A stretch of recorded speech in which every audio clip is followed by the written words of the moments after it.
С големите цигари весел деня ще направим от пакета пълен с мара. Мощ на 20 ще извадим две големи 120, много файски. Червения поглед смятам да прикрия с цайки, а вера ми бухалките.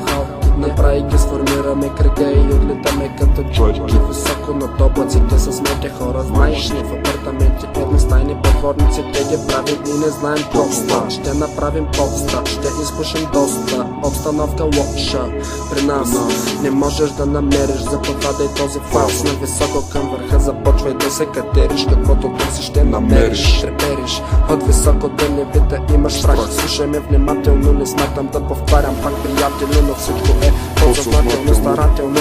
Лек можеш да направиш от отрова всичко. Искам да кажа една психическа основа за късмет на стена да си държа подкова. Уиски след валяне, путка от балет. Следващият момент е вече гола, нагоре надолу като гондола.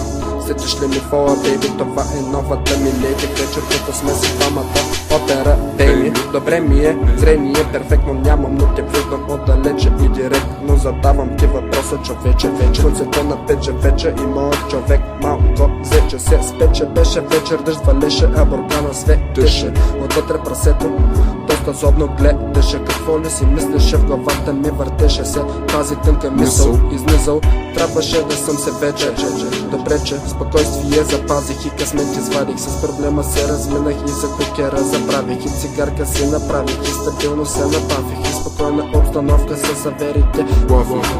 Правих си базик с моите хора на йовкът на двора, на топа в мола. Когато е студено навън, мигновено преди сън, материала си го паля. Разваля заклинания и в леглото ме сваля съзнание. Здобивам се с алкохола, напивам се.